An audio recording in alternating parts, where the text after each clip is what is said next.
Bismillahirrahmanirrahim. Assalamualaikum warahmatullahi wabarakatuh. Selamat pagi. Selamat pagi.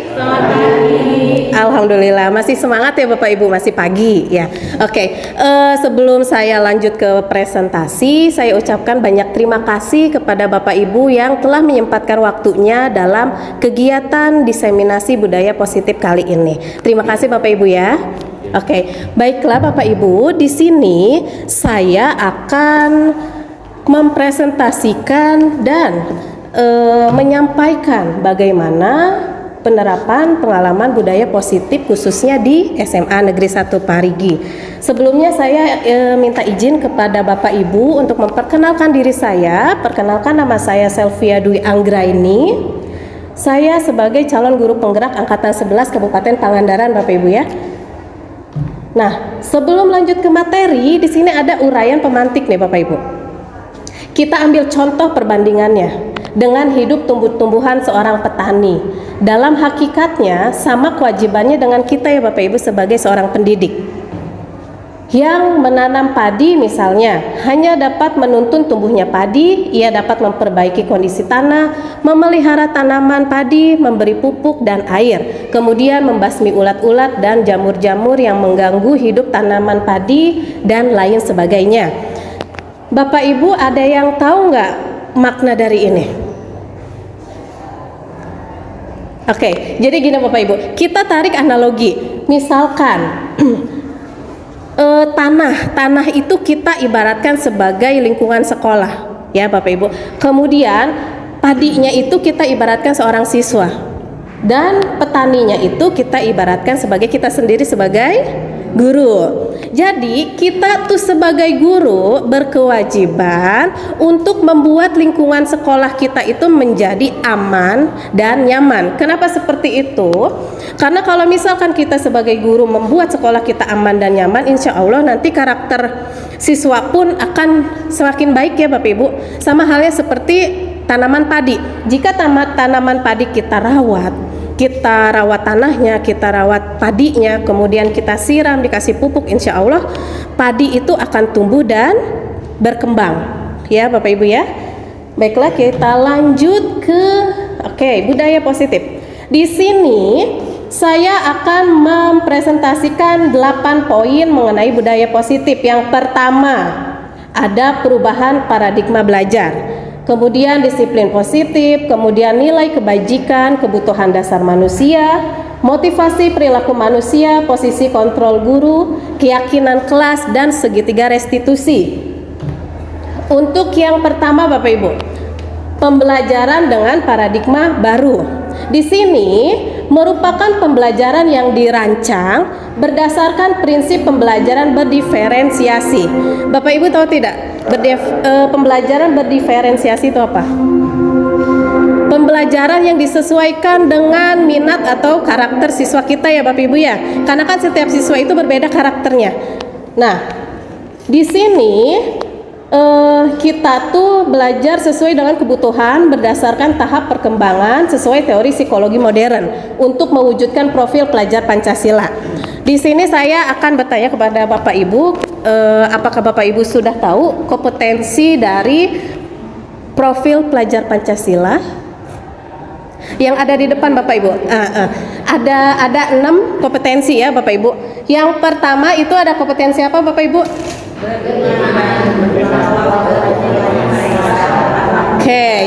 Beriman, bertakwa kepada Tuhan yang Maha Esa dan berakhlak mulia. Pada kompetensi yang pertama, si siswa itu diharapkan mampu meyakini Tuhannya. Diharapkan siswa juga mampu beribadah sesuai dengan kepercayaan yang mereka percayai Bapak Ibu ya. Dan siswa juga diharapkan mampu mempunyai akhlak yang mulia. Kemudian untuk kompetensi yang kedua, kompetensi apa Bapak Ibu? Berkebinekaan global. Jadi pada kompetensi berkebinekaan global itu siswa diharapkan mampu bertoleransi kepada teman-temannya yang berbeda agama ataupun berbeda budaya ya. Kemudian yang ketiga ada bergotong royong. Bergotong royong. Jadi di sini siswa itu diharapkan mampu bergotong royong sesama teman maupun sesama masyarakat di sekitarnya. Kemudian apalagi Bapak Ibu? Kreatif, betul. Jadi kompetensi kreatif ini siswa itu diharapkan mampu berpikir secara out of the box ya Bapak Ibu, dan menghasilkan karya yang orisinal, karya yang asli buatan dia sendiri. Kemudian ada bernalar kritis. Nah, di sini sangat penting untuk zaman sekarang. Kenapa? Karena untuk zaman sekarang sangat banyak sekali berita-berita yang hoax, yang tidak benar, ya. Jadi siswa itu diharapkan bisa bernalar kritis, di mana siswa itu bisa memfilter informasi yang masuk ke mereka, ya Bapak Ibu ya. Kemudian apalagi Bapak Ibu? Mandiri, betul.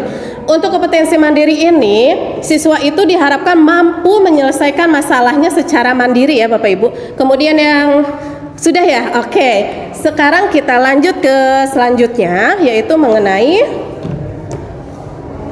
miskonsepsi tentang teori kontrol. Ada yang pernah mendengar? Baru ya? Oke. Jadi seperti ini. Ilusi guru mengontrol murid. Sekarang saya tanya, kira-kira kita kan di jenjang SMA, di umur 17 tahun ya rata-rata. Kira-kira murid tuh suka tidak dikontrol sama kita? Tidak ya Bapak Ibu? Betul. Jadi ilusi guru mengontrol murid itu kalau bisa dihindari ya Bapak Ibu. Kenapa? Karena pada usia tersebut 17 tahun rata-rata itu lebih baik kita diajak berteman, ya, ketimbang kita kontrol murid kita.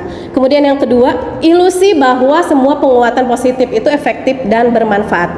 Memang betul, penguatan positif itu emang efektif dan bermanfaat. Tapi kalau misalkan terlalu sering itu tidak baik juga Bapak Ibu. Karena nanti membuat siswa itu tergantung kepada kita ketika akan mengambil keputusan ya. Kemudian yang ketiga ada ilusi bahwa kritik dan membuat orang merasa bersalah itu dapat menguatkan karakter. Nah, di sini kita sebagai guru kalau bisa ya Bapak Ibu, jangan terlalu sering mengkritik siswa, dan jangan terlalu sering membuat siswa itu merasa bersalah. Kenapa? Karena kalau siswa sering dikritik, siswa sering kita merasa bersalah kepada siswa, merasa mereka bersalah kepada kita, itu si siswa akan merasa minder, akan merasa hilang kepercayaan dirinya. Begitu ya Bapak Ibu ya. Lalu harus bagaimana? Kita bisa mengajak siswa untuk berkomunikasi ya Bapak Ibu ya. Jadi berkomunikasi dengan baik secara dua arah. Kemudian yang terakhir ada ilusi bahwa orang dewasa itu memiliki hak untuk memaksa. Ini sangat berbahaya menurut saya Bapak Ibu. Kalau menurut Bapak Ibu seperti apa? Tidak boleh maksa. Iya, tidak boleh maksa. Kita sendiri kalau dipaksa-paksa suka tidak? Tidak ya, sama saya juga tidak. Jadi kita harus gimana kalau tidak boleh memaksa? Kita harus berkolaborasi dengan siswa. Kemudian selanjutnya kita harus merubah nih paradigma stimulus respon ke pendekatan teori kontrol.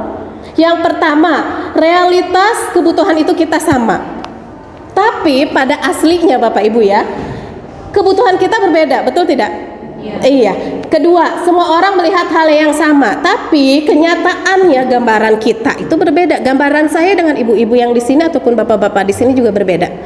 Betul? Oke. Yang ketiga, kita mencoba mengubah orang agar berpandangan sama dengan kita. Itu tidak bisa. Kita harus merubah paradigma kita menjadi kita berusaha memahami pandangan orang lain tentang dunia. Kemudian selanjutnya, perilaku buruk bisa dilihat sebagai suatu kesalahan. Biasanya Bapak Ibu gitu tidak ke murid kita? Jujur ya Bu. Jadi kalau ada siswa yang melakukan perilaku buruk, di mata kita tuh salah, terus salah. Kita harus merubah loh. Harus merubah nih dari sekarang ya Bapak Ibu. Harus merubah paradigma kita seperti apa? Kita harus merubah bahwa semua perilaku itu memiliki tujuan atau memiliki alasannya. Kita tanya dulu, jangan dulu membenci ke siswa. Kita tanya dulu alasannya kenapa. Bapak Ibu, kemarin saya pernah lihat satu berita mengenai bapak-bapak yang mencuri 1 unit sepeda motor. Bapak Ibu tahu kenapa alasannya? Karena, tahu Ibu? Karena beliau membutuhkan uang untuk persalinan istrinya. Nah, perilaku seburuk-buruk apapun itu pasti ada alasannya. Betul ya Bapak Ibu ya? Oke. Kemudian saya bisa mengontrol orang lain atau orang lain bisa mengontrol saya. Itu tidak bisa. Itu sangat tidak bisa. Kenapa? Yang bisa mengontrol kita itu hanya diri kita ya Bapak Ibu. Begitupun sebaliknya. Yang bisa mengontrol Bapak Ibu yaitu ya Bapak Ibu guru sendiri. Paham ya? Oke. Kemudian selanjutnya, pemaksaan ada pada saat bujukan gagal. Betul tidak? Iya, saya sendiri juga merasakan dulu sebelum mempelajari materi ini, saya tuh sering banget ngebujuk siswa saya. Ayo dong kerjain ya sebelum deadline-nya besok. Ternyata sudah dibujuk, tetap nih siswa tidak mengerjakan tugas. Kesel dong. Dari kesel itu muncullah pemaksaan, malah suka ditambah ancaman Bapak Ibu. Oke, baik. Karena kalian tidak mengerjakan tugas sesuai dengan deadline, Ibu akan memberikan nilai di bawah KKM di rapot kalian. Nah, contohnya seperti itu. Itu tidak boleh Bapak Ibu ya. Oke, jadi harus gimana? Harus ada kolaborasi, harus ada negosiasi. Maksudnya seperti apa? Kita ajak bicara siswa kita, kira-kira ini selesainya kapan? Terus kita perjanjian nih, kita diskusikan deadline-nya mau tanggal kapan. Seperti itu ya Bapak Ibu. Itu kan lebih enak ya daripada kita mengancam. Oke. Kemudian yang terakhir, model berpikir menang kalah harus dirubah ke model berpikir menang-menang. Ada yang tahu? Nggak tahu? Saya juga bingung.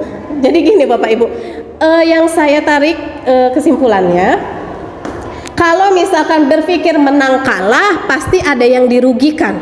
Betul tidak? Di pihak mana yang dirugikan?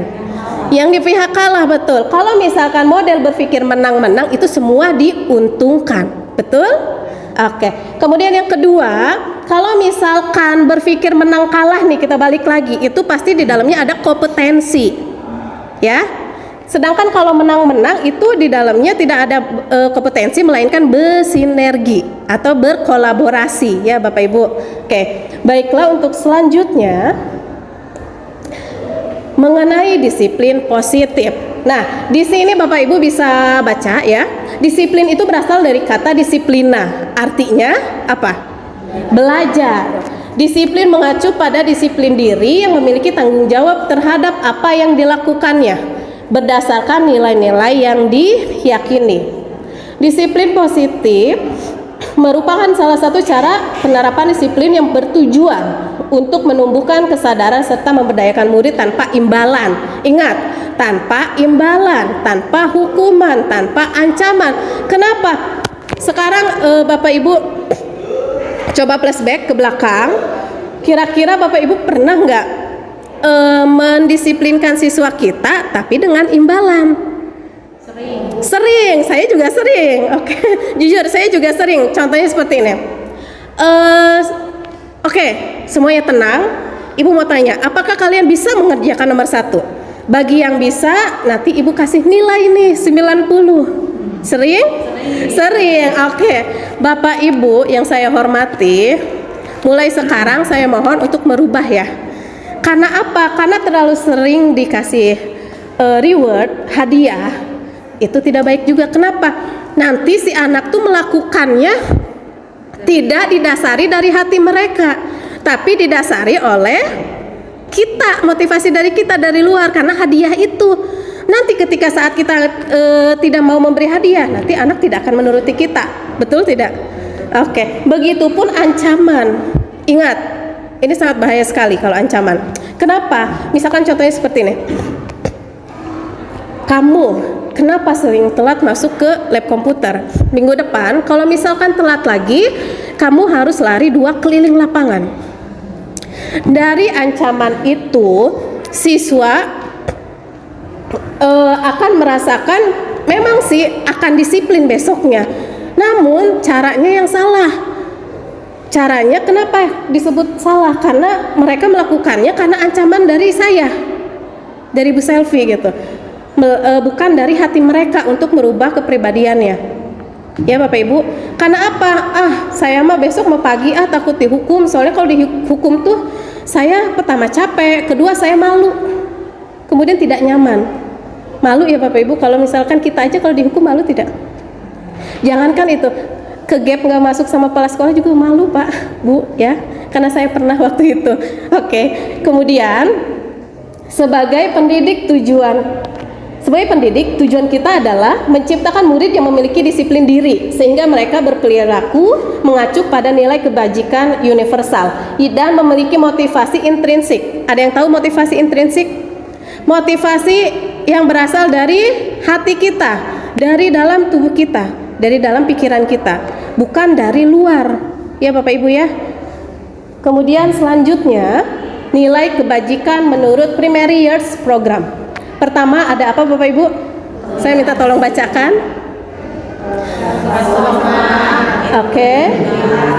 Mandiri, menghargai, antusias, empati, keilmuan, kreativitas, kerjasama, percaya diri, dan komitmen. Baik, terima kasih. Di sini yang pertama ada toleransi, rasa hormat, integritas, mandiri, menghargai, antusias, empati, keingintahuan, kreativitas, kerjasama, percaya diri, dan komitmen.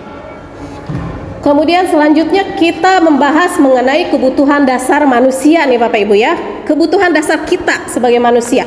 Kebutuhan dasar manusia adalah segala sesuatu yang kita lakukan untuk mendapatkan apa yang kita inginkan.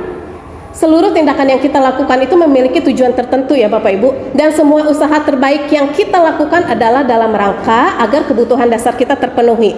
Kebutuhan dasar kita itu ada 5 ya. Yang pertama itu bertahan hidup, betul tidak? Kita butuh untuk bertahan hidup. Contohnya apa? Makanan. Oke, kita butuh makan. Kalau nggak makan kita bisa pingsan. Kemudian yang kedua kita juga butuh pakaian, tempat tinggal, keamanan dan kesehatan. Kemudian yang kedua yaitu kebutuhan kasih sayang dan diterima. Bapak Ibu butuh tidak dikasih sayangin? Butuh banget ya. Saya juga merasakannya di sini. Saya butuh sekali gitu kasih sayang dan rasa diterima. Contohnya rasa diterima, rasa dipedulikan, berbagi, kerjasama, menjadi bagian dalam kelompok. Kemudian yang ketiga ada apa Bapak Ibu?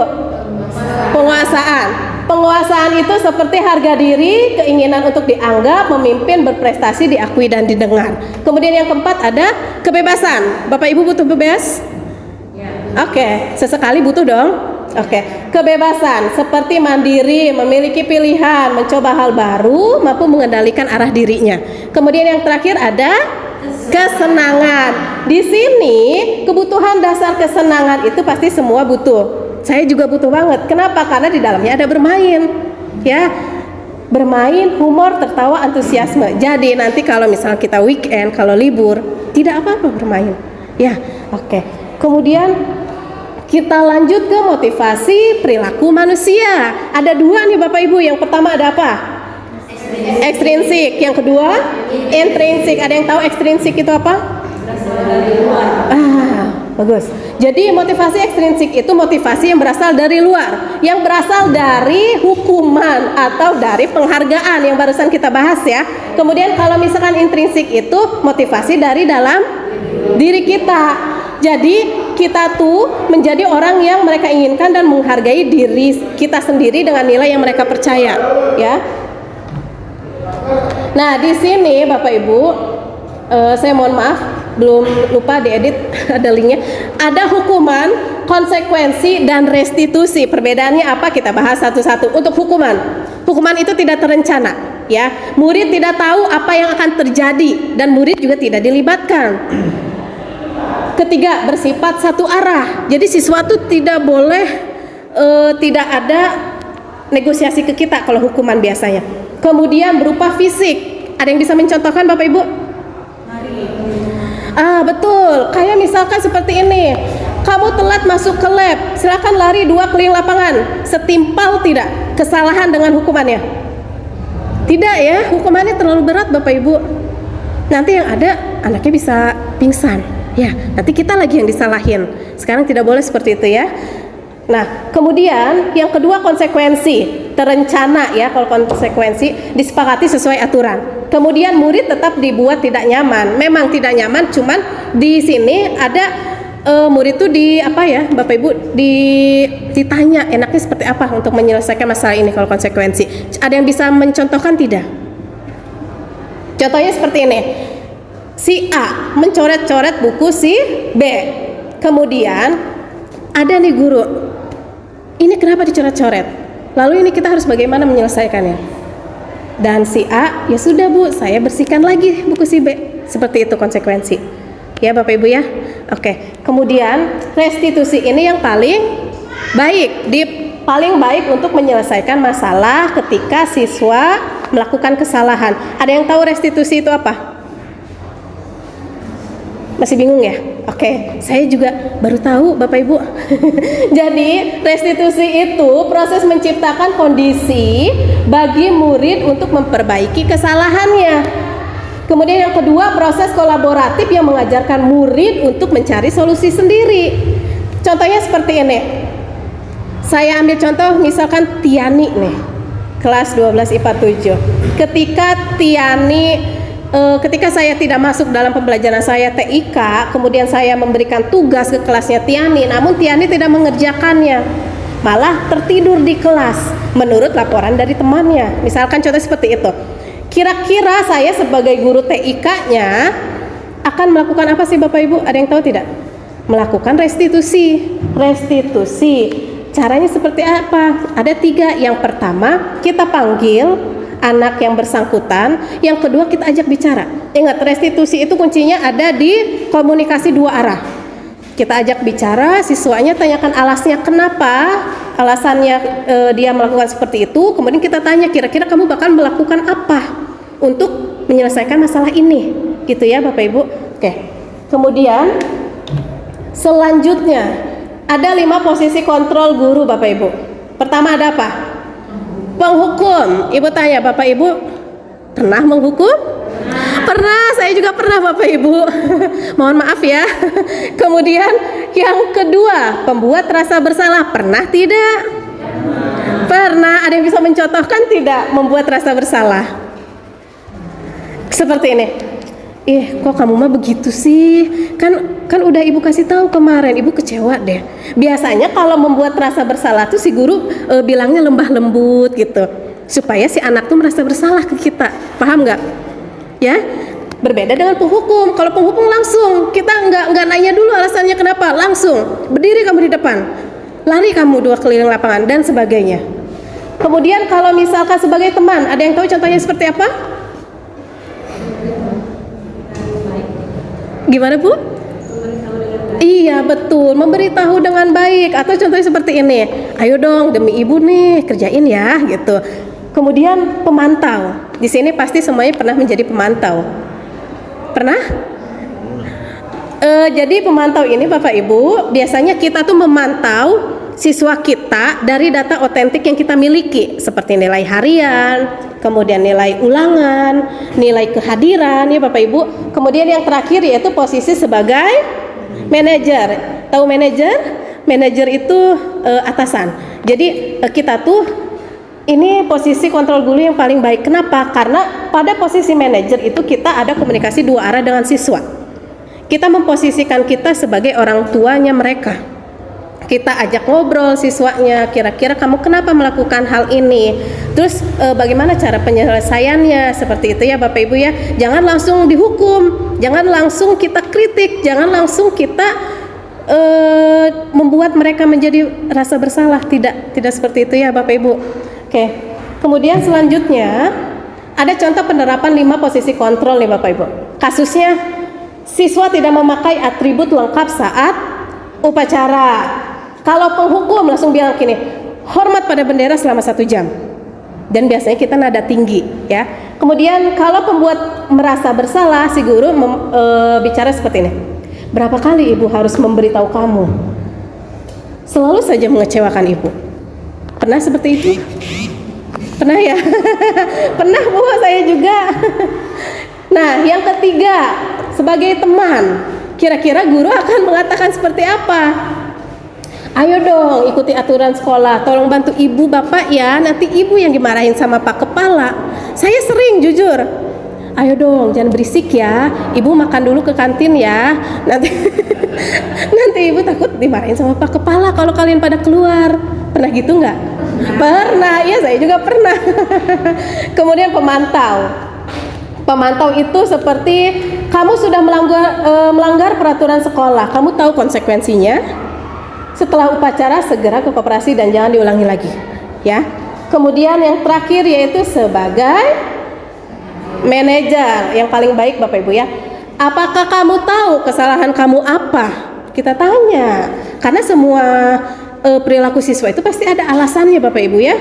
Kemudian kita tanya juga kira-kira bagaimana kamu memperbaiki kesalahan kamu.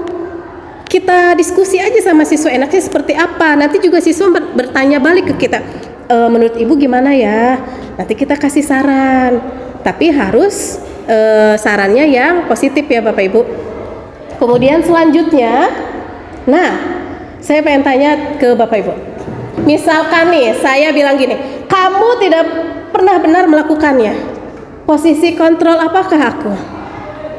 Membuat rasa bersalah. Ayo, kamu tidak pernah benar melakukannya. Penghukum, ya. Karena kita tidak menanyakan alasannya kenapa. Langsung ngejudge, kamu tidak pernah benar melakukannya. Kemudian apa rencanamu untuk menyelesaikan masalah ini? Posisi kontrol apakah aku? Betul, hebat. Kemudian ayolah lakukan demi ibu ya. Teman, betul sekali. Kalau ini, gimana coba? Kalau orang tua kamu tahu kamu berbuat gini, gimana? Merasa bersalah kan? Suka gitu nggak? Iya. Oke, sering banget ya Bu. Nah, yang terakhir, apa yang telah kamu lakukan? Pemantau, kita tanya, kamu udah melakukan apa aja? Kemudian di sini ada pertanyaan lagi, banyak pertanyaan Bapak Ibu ya. Mengapa keyakinan kelas tidak peraturan kelas? Ada yang tahu? Keyakinan kelasnya disepakati bersama-sama. Pintar, betul. Saya kasih contoh perbandingan di peraturan. Biasanya kalau peraturan tuh ada konotasi negatifnya Bapak Ibu. Contohnya, dilarang berbicara saat guru sedang menjelaskan. Itu masih ada konotasi negatif, dilarangnya. Nah, kalau keyakinan intinya emang sama, cuman kita ganti kalimatnya menjadi lebih positif lagi. Seperti kami saling menghormati dengan mendengarkan dengan penuh perhatian. Sama aja kan intinya Maya? Iya, cuman lebih positif. Jadi mengapa harus keyakinan kelas? Karena keyakinan kelas itu tidak hanya mengatur perilaku, tetapi juga menginspirasi dan membina karakter siswa ya Bapak Ibu ya. Oke. Kemudian di sini ada pembentukan keyakinan kelas. Yang pertama, keyakinan kelas itu bersifat lebih abstrak daripada peraturan yang lebih rinci dan konkret. Kemudian yang kedua, keyakinan kelas itu berupa pertanyaan universal yang dibuat dengan kalimat positif. Ya. Kemudian yang ketiga, keyakinan kelas itu tidak dibuat dalam jumlah banyak sehingga mudah diingat Bapak Ibu ya. Kemudian keyakinan kelas juga merupakan sesuatu yang dapat diterapkan di lingkungan kelas. Pembuatan keyakinan itu melibatkan semua warga kelas melalui kegiatan curah pendapat. Jadi ketika Bapak Ibu ingin membuat keyakinan kelas, hayu ajak siswa kita bareng-bareng buat mendiskusikannya. Biasanya kalau aturan kelasnya sudah dibuat ya dari awal juga. Kita ajak, sekarang kita rubah judulnya jadi keyakinan kelas. Kemudian kita ajak anak-anak kita untuk mencurahkan pendapat mereka, kira-kira pengennya seperti apa keyakinannya. Kemudian dari situ kita kumpulkan keyakinan atau curah pendapat dari siswa-siswa kita. Kemudian kita filter lagi, kita kelompokkan, terus kita diskusi lagi dengan mereka mana nih yang mau kita ambil. Karena apa? Karena keyakinan kelas itu tidak terlalu banyak ya. Paham ya Bapak Ibu? Kemudian keyakinan kelas juga perlu ditinjau kembali dari waktu ke waktu, harus dievaluasi ya. Kemudian selanjutnya kita masuk ke segitiga restitusi. Kebaca tidak? Yang sebelah sini. Maaf ya, rada buram. Jadi segitiga restitusi itu suatu proses dialog ya Bapak Ibu, suatu proses dialog yang dijalankan guru atau orang tua agar dapat menghasilkan murid yang mandiri dan bertanggung jawab. Tahapannya ada 3. Yang pertama dari bawah dulu, menstabilkan identitas. Yang kedua, validasi tindakan yang salah. Yang ketiga, menanyakan keyakinan. Contohnya seperti ini. Bapak Ibu perhatikan saya, karena nanti di akhir ada kita bermain peran ya. Contohnya seperti ini. Ada satu siswa, misalkan namanya Sopian, dia melanggar peraturan. Peraturannya apa? Jadi si Sopian itu tidak mengikuti ekstrakurikuler wajib pramuka misalkan. Tapi pas tidak masuk itu tidak mengabari kakak tingkat ataupun pembinanya. Bapak Ibu tahu kenapa alasannya? Karena diajak jalan-jalan sama orang tuanya. Nah, kenapa dia ikut sama orang tuanya jalan-jalan? Karena kebutuhan dasar manusia dari kesenangan. Jadi si Sopian itu merasa senang. Kita juga senang dong diajak jalan-jalan. Betul tidak? Jadi dia lebih mementingkan kebutuhan dasar dia ketimbang untuk masuk ke ekstrakurikuler, sehingga lupa tidak mengabari kalau dia tidak akan masuk ya Bapak Ibu. Kita panggil nih si Sopiannya, kita bertemu, kita ajak diskusi, ngobrol aja, ngobrol santai, tapi ingat ngobrolnya tidak di depan teman-temannya ya. Oke, kita ajak ngobrol, kita tanya kenapa alasannya seperti itu. Terus kita tanya juga, kamu tahu nggak dipanggil ke sini tuh kenapa? Tahu Bu, karena saya tidak masuk kurikuler kemarin. Oke, kita bisa jawab seperti ini. Tidak apa-apa, semua orang pernah melakukan kesalahan. Itu salah satu ciri khas dari menstabilkan identitas. Tidak apa-apa, semua orang pernah melakukan kesalahan. Ibu juga pernah kok. Pernah ya? Bapak Ibu pernah? Oke. Kemudian yang kedua, validasi tindakan yang salah. Kita tanya, kira-kira kamu kenapa kemarin gak masuk? Alasannya kenapa? Nah, kita validasi tindakan yang salah dari siswa. Nanti si siswa menceritakan, saya diajak jalan-jalan sama bapak saya dijemput. Jadi saya lupa mengabari ke ibu guru untuk tidak masuk ekstrakurikuler. Nah, dari situlah kita jawab lagi, wah pasti senang dong diajak jalan-jalan, karena ibu juga sangat senang kalau diajak jalan-jalan. Itu validasi tindakan yang salah. Kemudian yang ketiga yaitu menanyakan keyakinan. Kita tanya lagi ke siswa itu, kira-kira nih yang kamu lakukan kemarin sesuai dengan keyakinan sekolah tidak? Sesuai dengan keyakinan kelas tidak? Maka siswa itu akan menjawab tidak Bu, karena saya tidak menjadi siswa yang bertanggung jawab. Kita tanya lagi, oke, berarti kamu sudah paham ya. Sekarang ibu tanya, kira-kira untuk menyelesaikan masalah ini kamu akan melakukan apa saja? Kita tanya lagi, biarkan mereka mencari solusinya sendiri ya Bapak Ibu. Nanti mereka akan menjawab, misalkan seperti pertama, saya akan meminta maaf kepada kakak kelas saya, kepada guru saya. Kemudian saya juga akan lebih rajin lagi, akan lebih disiplin lagi, dan akan lebih bertanggung jawab lagi. Kita kasih apresiasi dari jawaban itu Bapak Ibu, jangan lupa, supaya mereka senang untuk melakukannya. Kita kasih apresiasi, kemudian terakhir kita kasih penguatan. Penguatannya contohnya seperti ini. Baiklah, ibu harap untuk minggu depan kamu bisa dapat berubah ya. Tidak, kalau misalkan kamu mau jalan-jalan, kalau misalkan kamu tidak akan masuk ke ekstrakurikuler, kamu harus mengabari ke kakak kelas terlebih dahulu atau ke ibu pembina terlebih dahulu. Seperti itu Bapak Ibu ya. Kemudian selanjutnya, nah ternyata di sini ada penjabarannya. Menstabilkan identitas. Menstabilkan identitas itu berdasarkan prinsip membuat kesalahan itu adalah bagian dari proses pembelajaran Bapak Ibu. Yang sering kita ucapkan sebagai guru dalam menstabilkan identitas, yang pertama, tidak ada manusia yang sempurna kok. Kemudian yang kedua, ibu juga pernah melakukan kesalahan. Kemudian yang ketiga, ibu ingin mencari solusi dari permasalahan ini ya. Kemudian tahapan yang kedua, validasi tindakan yang salah. Tahapan ini tuh berdasarkan prinsip setiap perilaku itu berupaya memenuhi suatu kebutuhan tertentu ya. Contohnya seperti apa? Seperti kamu pasti punya alasan untuk melakukan hal itu.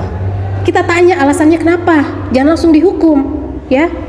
Kemudian yang ketiga, menanyakan keyakinan berdasarkan prinsip teori kontrol bahwa pada dasarnya kita itu termotivasi secara intrinsik. Contohnya seperti kita tanya, apakah keyakinan kelas kita sesuai dengan tindakan kamu yang kemarin apa tidak? Seperti itu ya Bapak Ibu. Kemudian kita juga tanya kira-kira bagaimana sih langkah-langkah untuk menyelesaikannya. Ketika mereka mengatakan langkah-langkahnya, itu otomatis mereka keluar dari hati mereka kan Bapak Ibu. Karena tidak kita suruh. Ingat, jangan kita kasih solusi terlebih dahulu, tapi biarkan mereka mencari solusinya sendiri. Ya Bapak Ibu. Kemudian selanjutnya, sebelum penutup, saya punya kasus Bapak Ibu, mohon untuk didengarkan ya.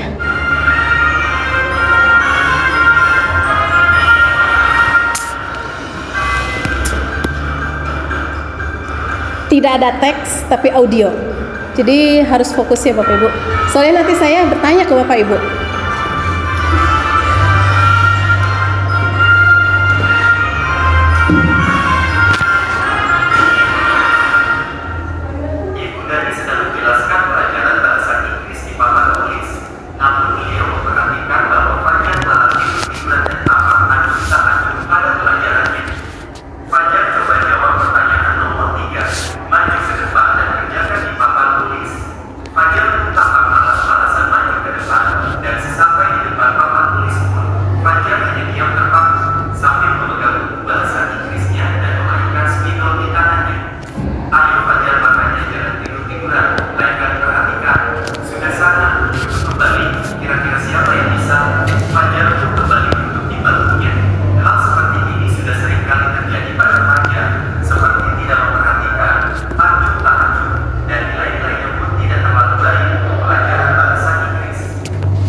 Saya ingin bertanya, boleh?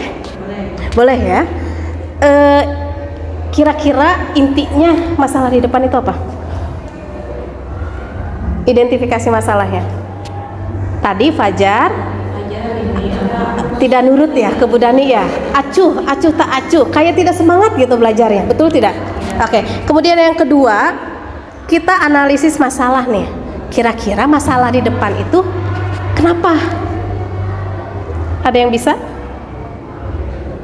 Mungkin Fajar merasa kebutuhan dasar dia tuh tidak terpenuhi. Kebutuhan dasar yang mana? Kesenangan. Mungkin dia merasa bosan ketika belajar dengan Bu Dani. Merasa bosan karena metodenya mungkin tidak berubah. Seperti itu. Kemudian yang ketiga, saya ingin nanya ke Bapak Ibu, yang tadi Bu Dani lakukan kira-kira di posisi kontrol yang mana? Membuat rasa bersalah. Betul, pembuat rasa bersalah. Yang percakapan yang gimana tadi Bu? Tidak kasihan sama ibu. Iya, kamu tidak kasihan sama ibu. Nah itu ya Bapak Ibu.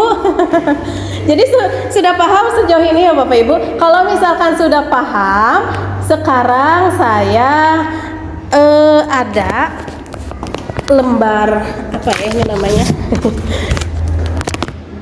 Saya pengen 6 orang bermain peran. Bapak sebagai guru, Bapak sebagai murid. Kemudian ini dulu. Satu lagi siapa yang mau? Siapa aja nih Bu? Ada guru sama murid. Putar. Nah, di sana ada kasus. Kasusnya Bapak Ibu baca, kemudian peragain. Nanti saya sebagai observer, boleh ya? 5 menit cukup untuk membaca?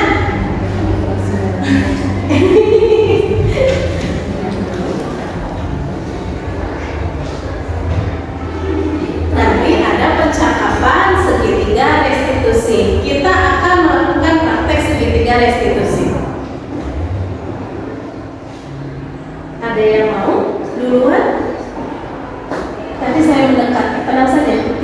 Bapak yang ke depan, saya yang ke depan.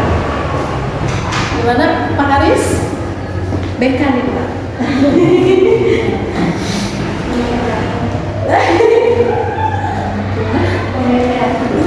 Iya tuh, pemain teater juga langsung ke depan aja ya Bu ya. Biar nggak ngantuk. Pemain teater. Pemeran watak. Pak Haris aja. Gimana Pak Haris, sudah? Belum baca. Ayo, kalau sudah boleh kita peragakan segitiga restitusi.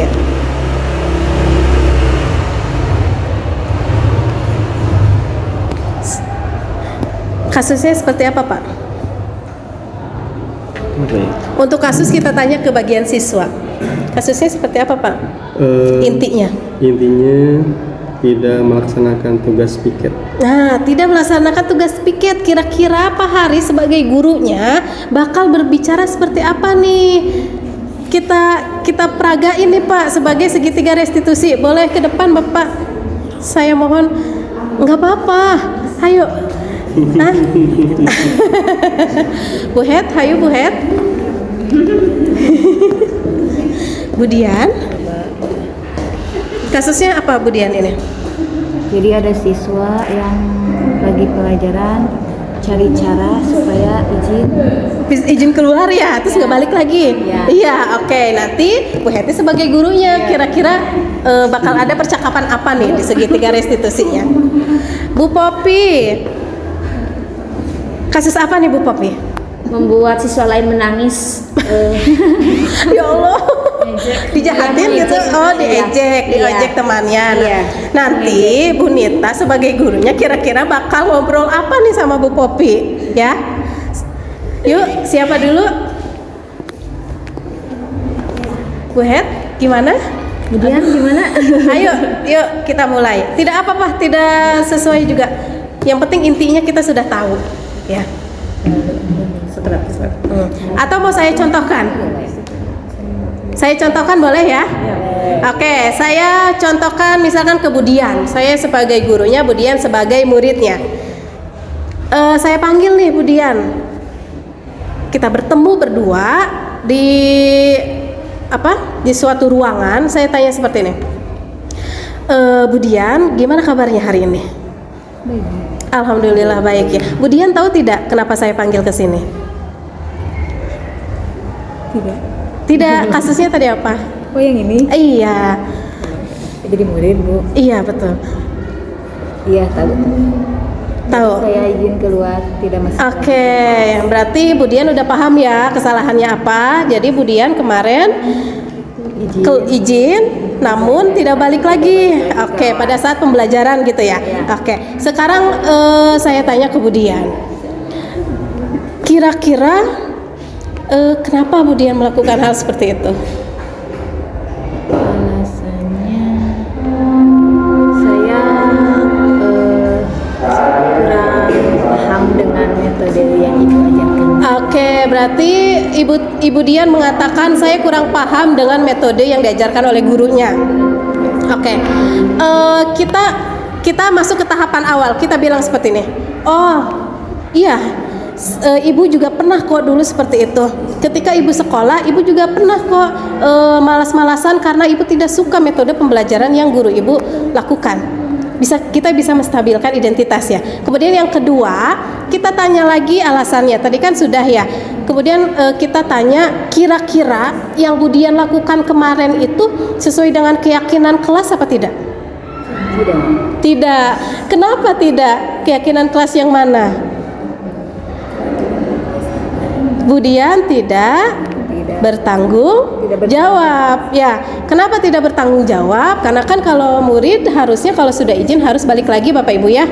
Nah, kemudian kita tanya lagi, kira-kira nih Budian bakal ngelakuin apa untuk memperbaiki kesalahan ini kepada gurunya? Meminta maaf. Pertama meminta maaf, Terus tidak akan mengulangi hal. tidak akan mengulanginya lagi.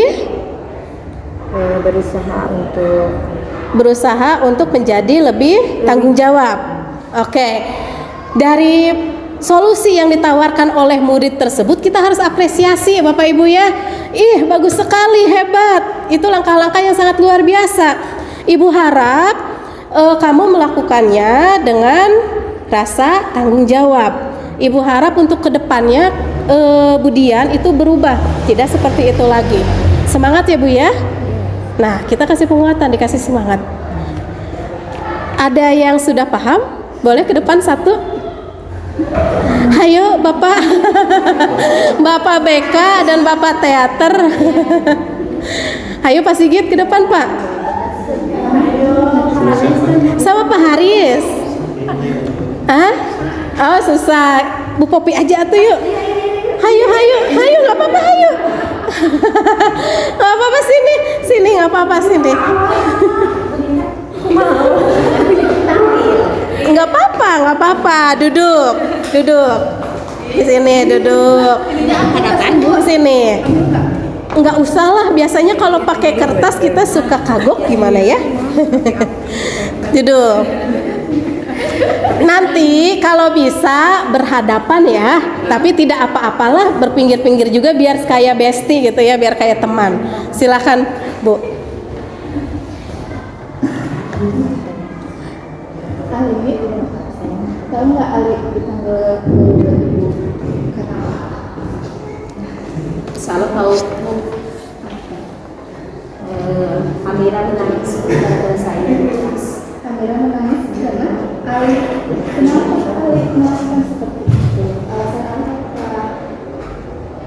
Karena saya kemarin seneng Bu, soalnya nilai ulang saya itu lebih tinggi dari Amira.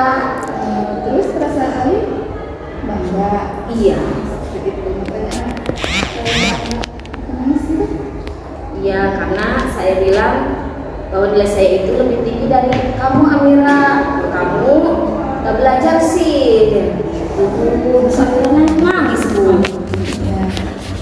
Terus kemarin kan kita sempat buat kesepakatan kelas ya, keyakinan kelas. Menurut Ali, apakah itu melanggar keyakinan kelas yang sudah kita sepakati sebelumnya?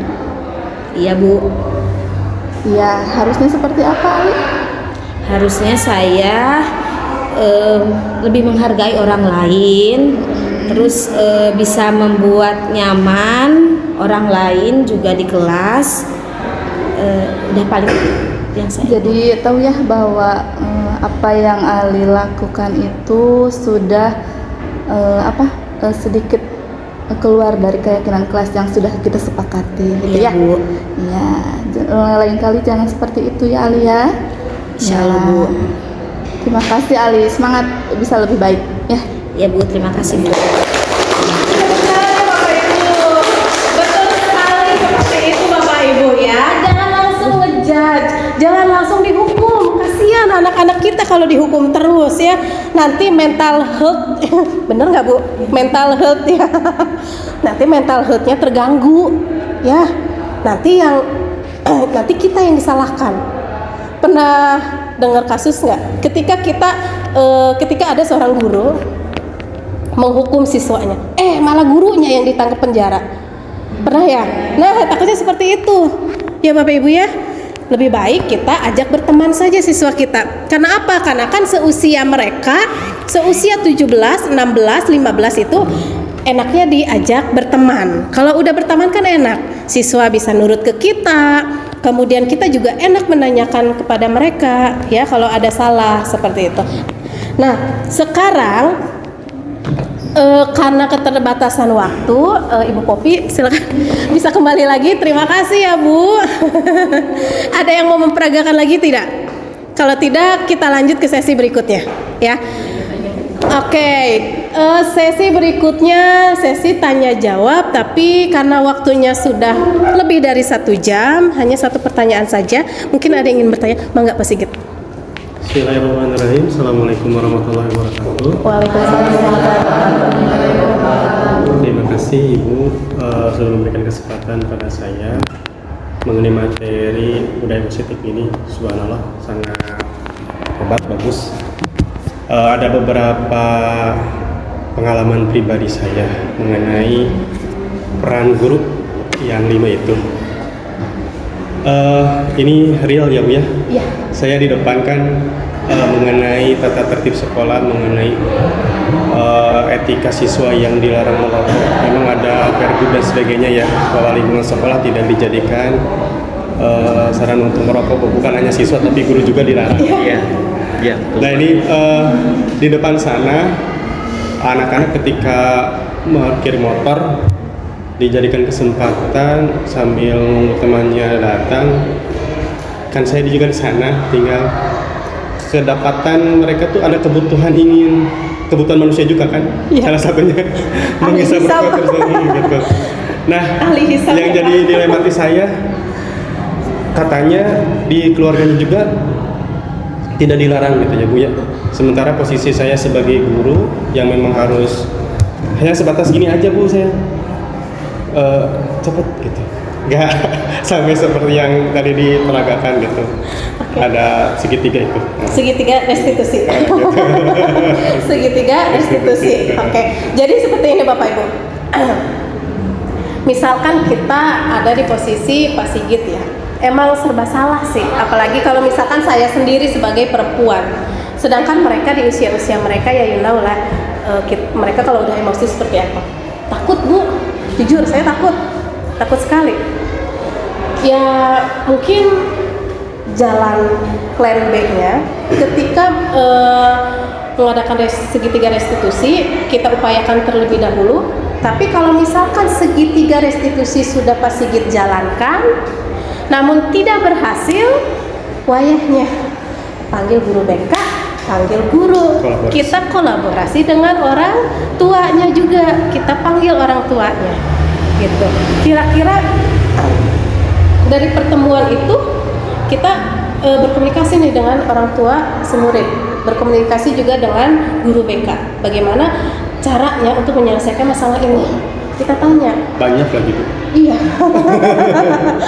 Kalau banyak mungkin gimana Pak? Bisa ada diseminasi mungkin ya, diseminasi mengenai keyakinan kelas di mana siswa itu tidak merokok dengan alasan kesehatan. Nilai kebajikannya itu kesehatan. Diperbolehkan nggak Bu yang ambil yang bukan hanya manajer saja? Ketika posisi itu tidak pakai model manajer gitu. Model kayak pemantau kayak gini gitu, lihat anak, apakah harus manajer gitu? Boleh, tapi harus ada sentuhan manajernya. Tapi sebelum ada sentuhan manajer, kita bisa nih pertama memantau dulu nih kira-kira siswa itu udah berapa kali ngerokoknya yang udah kita kegap. Kalau bisa ada buktinya dong, di foto atau gimana. Terus kedua, kita jadiin teman dulu, kira-kira berhasil nggak nih? Kalau misalkan kita jadi teman mereka, kira-kira mau nurut nggak nih? Kalau misalkan teman nggak nurut, kita membuat rasa bersalah ke anak nggak nurut, dihukum juga nggak nurut, kita pantau aja, bukti sebanyak-banyaknya kumpulin, kemudian serahkan ke guru BK, ke kesiswaan, panggil orang tua dan panggil siswanya. Seperti itu betul tidak Pak Haris? Betul ya? Dimana nanti siswa itu tanda tangan surat perjanjian ya Pak ya? Iya. Dan kita juga berkolaborasi dengan orang tua, minta tolong ke orang tuanya. Tolong istilahnya Pak Haris, diperhatikan anaknya di rumah ya. Sebetulnya merokok itu memang tidak baik untuk kesehatan, apalagi untuk di sekolah. Kalau misalkan mau merokok, diusahakan jangan di lingkungan sekolah dan jangan pada saat jam pelajaran ya Bapak Ibu. Kalau udah di rumah ya itu mah urusan orang tuanya. Yang penting di sekolah anak bisa menturuti keyakinan sekolah kita, bukan aturan lagi tapi keyakinan. Kalau untuk sekarang ini juga harus ada beberapa keyakinan di sekolah kita yang harus diubah kata-katanya sebetulnya, karena masih ada konotasi yang negatif Bapak Ibu ya. Oke. Nah, ada lagi yang ditanyakan Bapak? Apa sudah cukup? Oke, alhamdulillah kalau sudah cukup. Baiklah Bapak Ibu, kalau misalkan sudah cukup ya, saya ingin merefleksi, boleh? Boleh. Kalau misalkan boleh, silakan keluarkan HP Bapak Ibu semuanya. Silakan masukkan ke menti.com.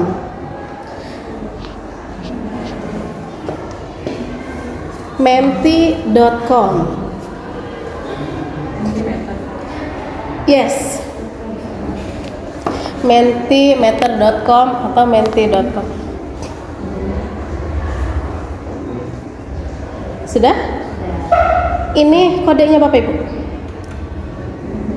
4342605. Ulangi.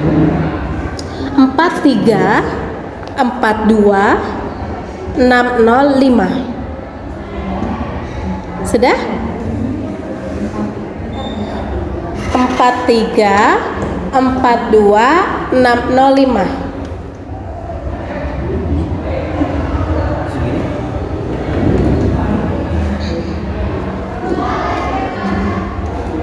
Tercerahkan, terima kasih, satu respon. Lebih dari satu kata juga tidak apa-apa, asal jangan satu paragraf ya Bapak Ibu. 1, 2, 3, 4, 5, 6. Ada 13 nih, baru 2 respon. Pengakuan. Pengakuan apa nih Bapak Ibu? Pengakuan kalau kita dulu sering kayak begitu ya.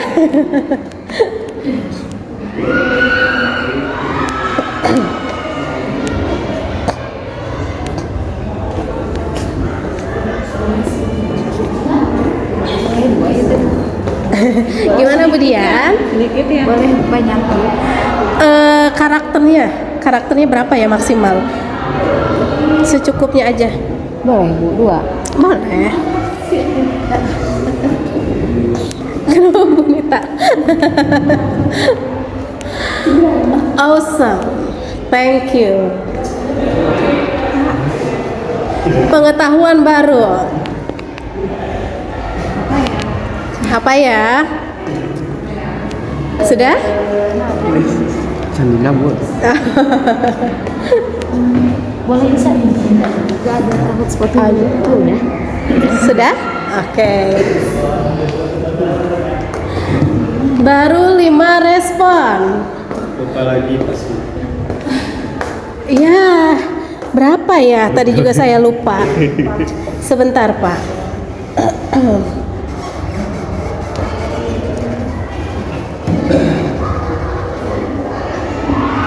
Nih, Pak Haris.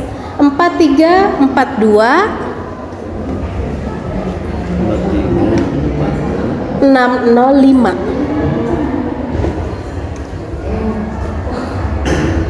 Sudah Pak? Oke. Ilmu baru. Terima kasih. Bu Arum sudah? Sudah bulan? Oke, terima kasih. Saya merefleksi kali ini. Apa perasaan Bapak Ibu setelah mempelajari budaya positif dengan saya, Ibu Selvia? Yang pertama ilmu baru, kemudian pengakuan, kemudian mantap, awesome, bertambah wawasan, tercerahkan, ilmu baru. Semuanya positif Bapak Ibu ya. Saya ucapkan terima kasih banyak. Mungkin untuk kegiatan kali ini kita akhiri saja Bapak Ibu ya. Saya sebagai pembicara, saya meminta maaf jika ada kata-kata saya yang salah yang membuat hati Bapak Ibu bersedih ya. Kemudian saya berharap ke depannya setelah Bapak Ibu mempelajari materi ini, hayu kita sama-sama berubah sedikit demi sedikit demi karakter siswa kita ke depannya. Oke Bapak Ibu? Setuju? Semangat? Semangat, oke. Sekian ya Bapak Ibu, terima kasih telah menyempatkan waktunya untuk menghadiri diseminasi budaya positif kali ini. Saya ucapkan banyak terima kasih. Wabillahi taufiq wal hidayah. Wassalamualaikum warahmatullahi wabarakatuh.